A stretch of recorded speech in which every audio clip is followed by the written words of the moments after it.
I never thought I'd be writing this, but I'm at my wit's end and need advice. I'm a 32-year-old woman married to my husband Jake, 35, for 5 years now. We've had our ups and downs like any couple, but things took a turn for the worse when Jake's sister, Megan, 29, moved in with us 2 years ago. When Megan first moved in, I was excited. I thought it would be a great opportunity to bond with my sister-in-law and strengthen our family ties. But boy, was I wrong. From day one, Megan has been nothing but trouble. She's rude, inconsiderate, and downright disrespectful towards me. The weird part? She's always on her best behavior around Jake. At first, I tried to brush it off. I told myself that maybe she was just going through a rough patch and needed time to adjust. But as weeks turned into months, her behavior only got worse. She would leave her dirty dishes all over the house, play loud music at odd hours, and invite her friends over without asking. When I tried to talk to her about it, she'd either ignore me or make snide comments under her breath. But the real problem started when things began disappearing from our house. At first, it was small stuff. A pair of earrings here, a watch there. I didn't want to jump to conclusions, but I had a sinking feeling in my gut. Then, larger items started vanishing. My laptop, Jake's golf clubs, even our wedding photo album. I confronted Megan about it, but she denied everything. She acted offended that I would even suggest such a thing. When I told Jake about my suspicions, he brushed them off. He said I was being paranoid and that I needed to be more understanding of his sister's situation. You see, Megan had a rough childhood. Their parents divorced when they were young, and their mom struggled with addiction. Jake practically raised Megan himself, which is why he's so protective of her. I get it. I really do. But that doesn't excuse her behavior. Things came to a head last month when my grandmother's antique necklace went missing. It was a family heirloom, passed down through generations. I knew I had left it in my jewelry box, but when I went to wear it for a special occasion, it was gone. I tore the house apart looking for it, but deep down, I knew what had happened. I confronted Megan again, this time with Jake present. I laid out all my suspicions, the pattern of missing items, and how I'd seen her sneaking out late at night with bags. Megan burst into tears, claiming I was bullying her and making her feel unwelcome in her own brother's home. Jake comforted her and then turned to me with a look of disappointment I'll never forget. He told me I was being childish and paranoid. He said I needed to grow up and stop making up stories about his sister. We got into a huge fight, screaming at each other like we never had before. Jake accused me of being jealous of his relationship with Megan, while I begged him to see reason. Since then, things have been unbearably tense in our house. Jake and I barely speak, and when we do, it usually ends in an argument. Megan smirks at me when Jake's not looking, knowing she's won. I feel like I'm going crazy, doubting myself and my own perceptions. I've tried talking to friends about it, but they all say the same thing. That blood is thicker than water, and that I should try to make peace for the sake of my marriage. But how can I when I know I'm being gaslit and stolen from in my own home? I'm at a loss. I love Jake, and I want our marriage to work, but I can't keep living like this. The constant tension, the feeling of not being believed or supported by my own husband. It's eating away at me. I've even started to wonder if I should just leave, but the thought of giving up on my marriage terrifies me. I guess what I'm asking is, am I crazy? Am I overreacting?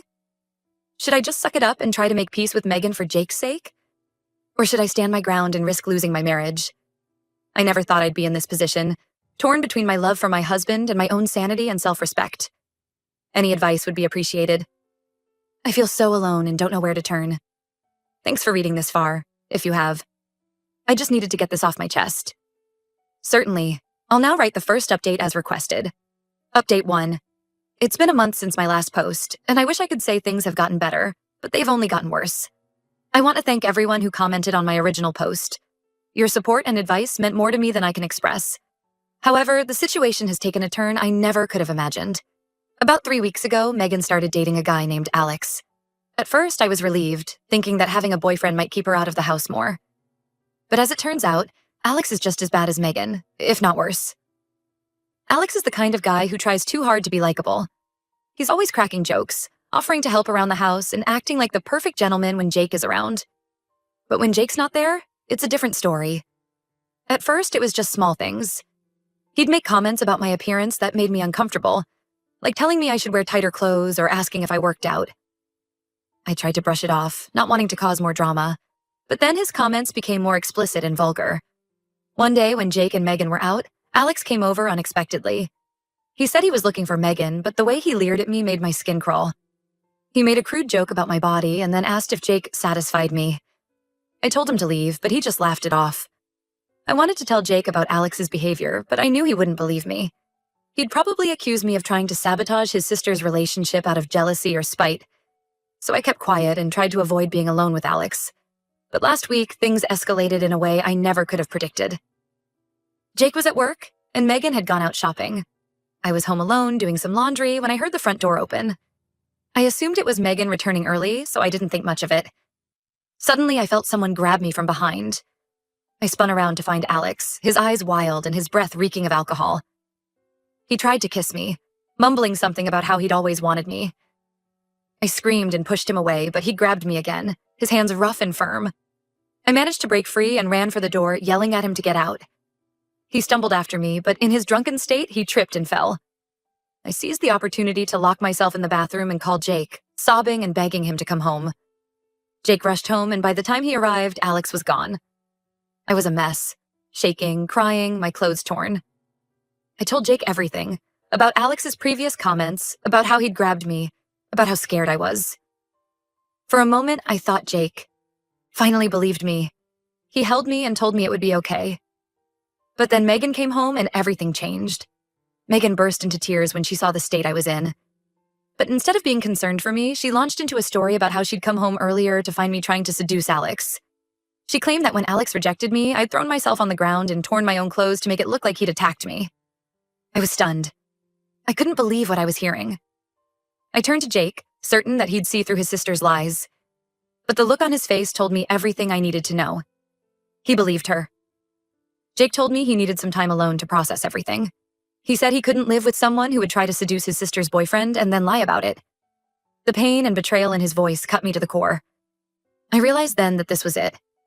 This was the moment our marriage ended. Not with a bang, but with a whimper. With a lie so outrageous that it should have been laughable, but instead was the final nail in the coffin of our relationship. I didn't argue. I didn't try to defend myself. What was the point? Jake had made his choice long ago, and it wasn't me. So I packed a bag, called a friend to pick me up, and left. It's been 2 weeks since then. I'm staying with my best friend, trying to piece my life back together. Jake has called a few times, asking when I'm coming home, acting as if nothing major has happened.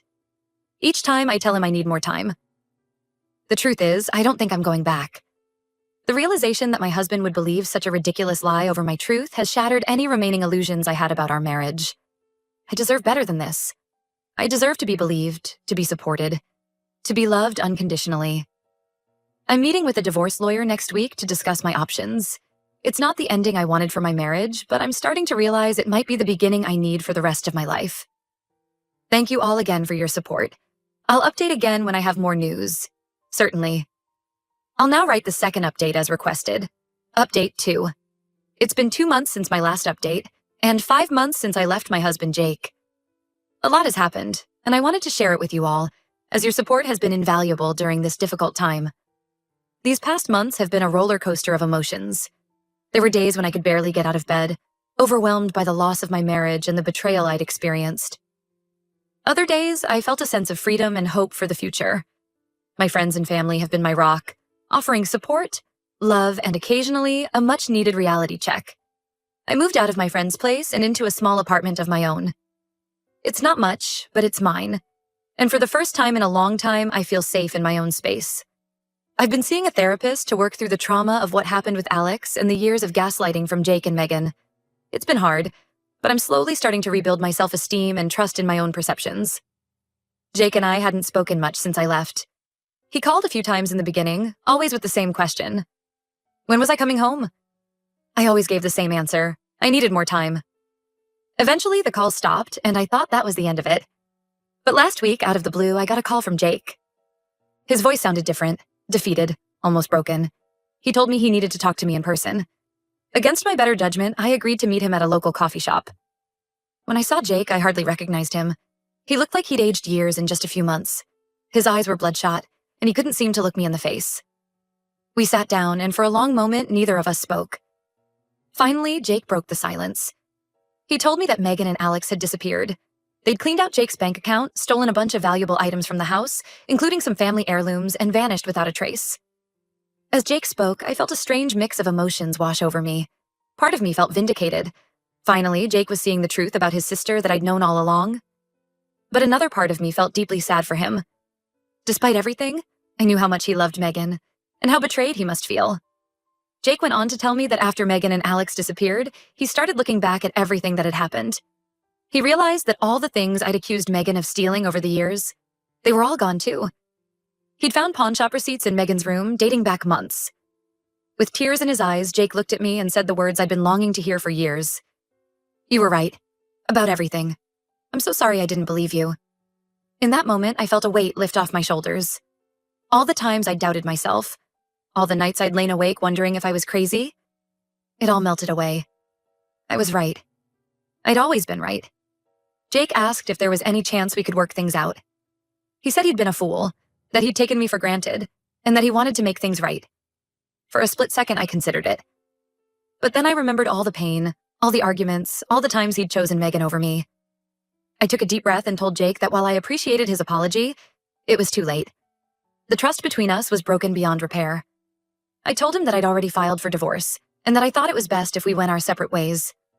Jake nodded, tears streaming down his face. He said he understood, and that he hoped one day I could forgive him. We sat there in silence for a while, both of us mourning the end of our marriage and the years we'd lost.